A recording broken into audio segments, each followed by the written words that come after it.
Naghahanap ka ba ng magandang storya sa Wattpad? Kung gusto mong makahanap, Magwa-Wattpad, reviews, and story tayo. mga certified Wattpad lovers, yung tipong makaka-relate kang umibig, kiligin, umiyak, at tumawa sa mga storya nating i-review. Bago tayo mag-start, mag-intro muna tayo. Anyway, sa mga di pa nakakilala sa akin, ako nga pala si DL Hernandez. Nag-a-upload ako Ng mga Wattpad reviews and stories. Kung interesado po kayo sa maganyang klase ng content, you consider subscribe. Don't forget to click yung notification bell para every time na mag-upload ako ng bagong video, Is updated kayo agad-agad. Sinful CEO Series, The CEO's Secret Wife by Ingrid De La Torre, RN. Chapter 15. Parang tuod na nakatayo sa gilid ng pinto ang mag-asawa habang pinapasok ng mga kasambahay ang mga gamit ni Anemon sa loob ng silid ni Nazaron. Sa labas ay nakatayo ang matapang na senyor at ang tigas ng ekspresyon ay natitiyak sila na hindi mababali ang pasya nito. Walang kibulang si Ladder at kahit bakas sa mukha ang matinding pagtutol at tahimik na paghinagpis ay hindi na ito uli pang nagtangkang magsalita. He wanted to shockingly mockingly kung totoong mahal nito si Anemon ay ipaglalaban nito ang babae. Hindi ito tatayo na lang sa isang tabi at papanooring inilalayo rito ang babae. But of course, he would not be Ladder if he was not a spendless lapdog. Sunod-sunuran sa kagustuhan ng matandang Alteri. Buong buhay nila ay hinayaan nito ang ama na manipulahin ang buhay nito. Nauna itong umalis, hindi na siguro nakayanan ang mga nangyari. Binalingan siya ng ama, kayo na ang mag-ayos ng mga gamit nyo sa loob ng tukador. Sinenyasan nito ang mga kasambahay na lumabas na ng kwarto. Tumalikod ito nang may maalalang sabihin. Hindi ito lumingon at nanatili lang nakatalikod. I am surprised, Nazaron. Frankly, I expected more resistance from you. Just like the previous years. Nagbabago nga siguro ang tao. Makahulugan nitong sabi, bago tuluyang naglakad palayo. Nang mapagsolo sila ni Anemon, ay wala silang kibuan. Hindi ito tumitingin sa kanya, inabala nito ang sarili sa pag-aayos ng mga damit nito. But the stiffness of her back told him that she was not happy with the situation. Alam niya dahil sa laki ng utang na loob nito sa mga magulang niya, kaya hindi nito magawang tahasang suwayin ang kagustuhan ng senyor. Bakit hindi ka tumanggi? Matigas na ang boses nito magtanong. Hindi ka nakatiis? Tumayo ito at humarap sa kanya. She stared at him, unblinking. Malinaw ang galit sa mga mata nito. Bumuntong hininga siya. Why would I do? Dahil diyan ka naman magaling. Ang tumanggi, ang magtaboy, ang kumontra. Palagi mong ginagawa noon. Bakit hindi mo ginawa kanina? And give you and Ladder your happily ever after? He asked mockingly. I am no saint, my wife. His eyes glittering with jealous. Hindi niya alam kung bakit biglang nabubuhay ang panibugho sa dibdib niya. He was not the type to get jealous because he was always sure of himself. Wala siyang babaeng hinahabol-habol mula noon hanggang ngayon. Funny, now, he was feeling unsure and jealous. Sabi dito sa ating babasahin, I get jealous. I never admit it, but I hate it when you talk about someone else. I only want you for me. Isipin pang asawa niya, ang babaeng iniisip niya, hindi na mapapasa kanya. Tungkol na naman ito sa alitan yung magkapatid? Hanggang ngayon, nakikipagkompetensya ka pa rin kay Ladder. I have my reasons, Anemone. Pero sinisiguro ko sa'yo na hindi si Ladder ang dahilan kung bakit pumayag ako sa kagustuhan ng Papa. So, anong dahilan mo? Sabihin mo sa akin dahil pinagmukha niyo akong tanga. Hindi ako laruan ng pamilya niyo, Nazaron. Imbis na sumagot, ay huminga lang siya ng malalim. Anemone was already emotional. He did not want to upset her more. Sumagi sa isipan niya ang mga kwento ni Myra na palagi nitong nahuhuling umiiyak si Anemone sa mga bakanting silid ng SCC noon. He really was an asshole for the past 10 years. Babago pa kaya niya ang mga nagawang pagkakamali? The pain he was caused her was just too much. Baka kahit 2 buhay niya ay hindi maging sapat para pagbayaran ang mga naidulot niyang sakit dito. Sabi ni Angelina Jolie, without pain, there will be no suffering. Without suffering, we will never learn from our mistake to make it right. Pain and suffering is the key to all windows. Without it, there is no way of my life. What was he doing with his life? Huli niyang tinitigan sa mga mata ang asawa. She was everything that he was not. At ito ang simbolo ng buhay na hindi niya gusto noon. Pero bakit nang muling maglapat ang mga tingin nila sa kanyang muling pagbabalik? Ay bigla na lamang may nagbago sa kanya. Padabog na upo sa kama ang babae. Napatingin tuloy siya sa malambot na higaan. The bed has witnessed those times when Anemone was under him, screaming his name. At isa pang alaala ng kahapon ang nananariwa sa gunita niya. Iyang Anemone mo, tutaya ng tatay mo, sigaw na mahigpit na kaaway ni Nazaron sa SCC days later.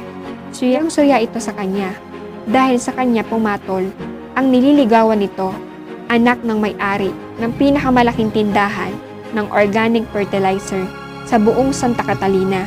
She dated her a few times, yes, pero hindi nagtuloy-tuloy yon.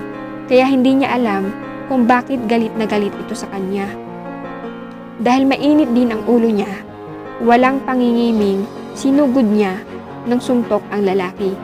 Lumaban din ito, parehong sa opisina ng punong tagapamahala ng SCC sila bumagsak. Putok ang mga labi at noo, wala siyang pakailam. Nakipag-inuman pa siya sa barkada, kinagabihan, at lampas 10:00 na siyang nakauwi ng bila. Tahimik siyang pumasok ng kabahayan. Nadaanan niya ang study room, bukas ang ilaw. Kahit nakasarado ang pinto, ay nakikita niyang ang liwanag mula sa loob, sa ilalim ng nakapinid na pinto. He didn't know what got into him, but he stopped to listen. Tama siya, may tao sa loob. Dinig niya ang boses ng kanyang ama at kausap ng matanda si Anemone. Anemone, kinausap ako ng mga magulang mo tungkol saan ho, senyor.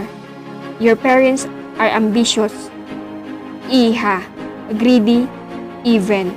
Kagaya ka rin ba nila? Prangkang tanong ni Giuseppe. Gusto ka nilang ipakasal sa isa sa mga anak ko.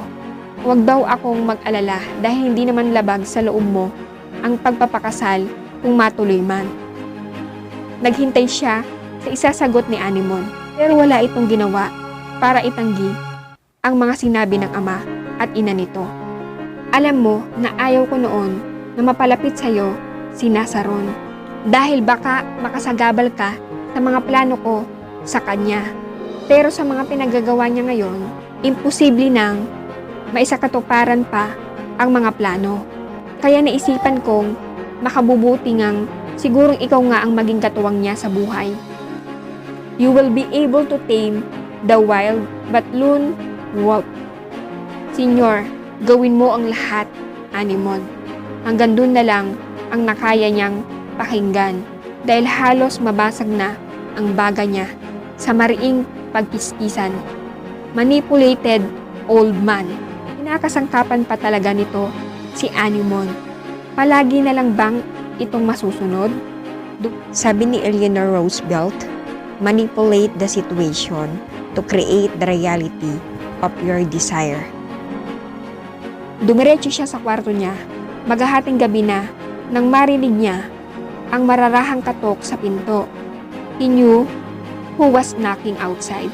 Wala siyang planong buksan yun, pero walang tigil nitong kinakatok ang pinto ng silid niya. Ilitan siyang pagbuksan ito. Walang pakialam kung hubad man siya.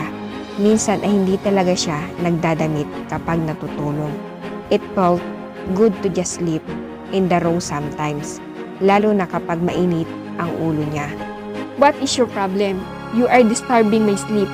Malamig niyang sambit. Kapag tinititigan niya si Anemone, ay nagtatangis pa rin ang baga niya. How dare she let the old man use her to manipulate him? Akala ba talaga nito ay magtatagumpay ito na ipain ang sarili sa kanya? The sex with her was good. Lalo na at alam niya walang ibang gumalaw dito kundi siya lang.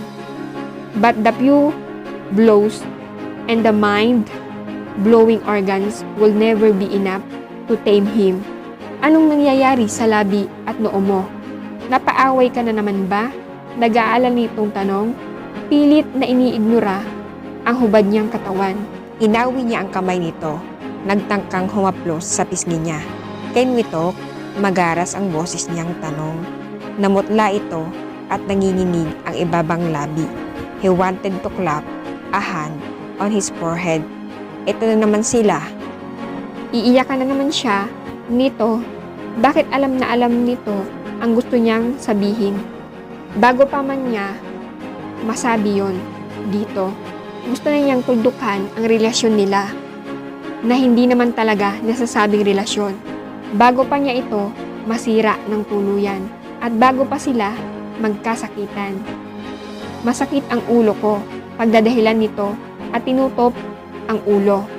Nakita niya ang nanginginig na kamay nito. Bahagya itong yumuko at nang mag-angat ng mukha ay nag-uulap na ang mga mata. Wala pa akong ginagawa sa iyo, umiyak ka na. Akmang tatalikod ito pero mabilis niya itong inagapan sa kamay at hinila papasok ng kwarto niya. Naupo niya ito sa gilid ng kama. Yuko-yuko ito habang nakatayo siya sa harapan nito. Itigil na natin ito, Anemone. Napabuga siya ng hangin. It was also breaking her heart to see her like this. Hindi naman ganito ang naisipan niyang kahantungan nila. Napapagod na rin siya makitang umiiyak ito at nahihirapan. He could give her what decent man will give. Ano ang ibibigay niya? Buhay nga niya, hindi niya maayos.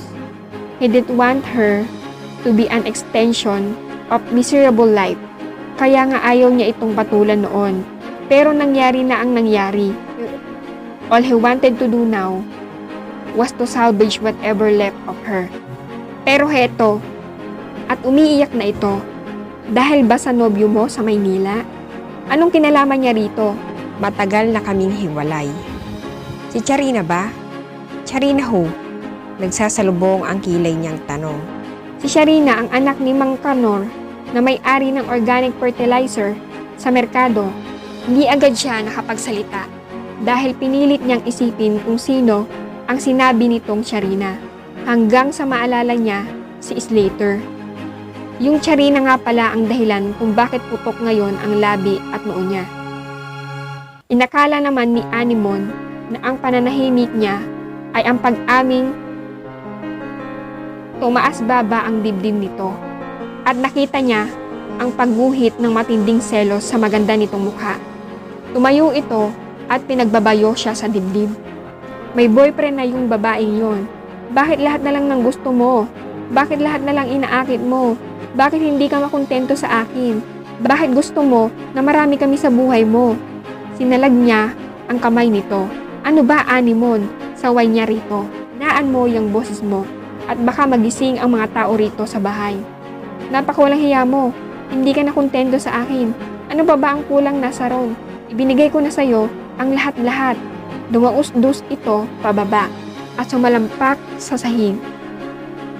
Ako na lang ang mahalin mo. Ako na lang pakiusap. Ano ba ang gusto mong gawin ko?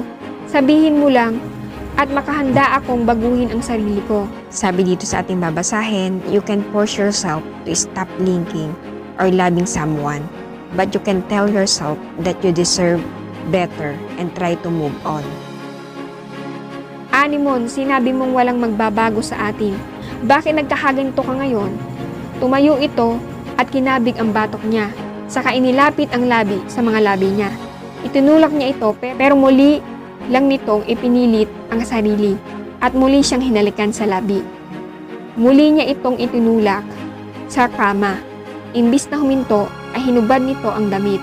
Wala itong itinira. Titig na titig ito sa kanya. Panay ang bagsak ng mga luha. She was naked, crying and shaking. Tingnan niya, masikil, ang kagustuhang yakapin ito. And when she kissed him again, he kissed her back. Bumagsak sila sa kama. Pinaghiwalay niya kaagad ang mga binti nito at mariin itong inangkin. He buried his cock deep into her. Ang init nito ay bumabaliw sa kanya. He need her heat. He need this, the feeling of being inside her. Paulit-ulit siyang gumalaw sa ibabaw nito. Walang tigil, mabilis, at marubrob. He kissed her cheeks, her chin, and the line of her jaw as their packing intensified. Parang may kakaibang dalang, init ang emosyong lumulukob sa kanila ng mga sandaling iyon. Sabi ni Woody Allen, sex without love is a meaningless experience, but as far as meaningless experience go, it's pretty damn good. Kung hindi mo pa napanood ang ibang chapter ng istoryang ito, ilalagay ko rito sa taas. Kung may tanong kayo sa istoryang ito, mag-comment kayo sa baba at sisikapin kong sagutin ang inyong katanungan. I-follow nyo na rin ako sa aking Facebook page at Facebook account. Mga certified Wattpad lovers, ang pagbabasa ang tanging bagay na nagbibigay daan sa inyo upang makita ang inyong imahinasyon. Kita-kits tayo mga certified Wattpad lovers sa mga susunod ko pang i-upload na video.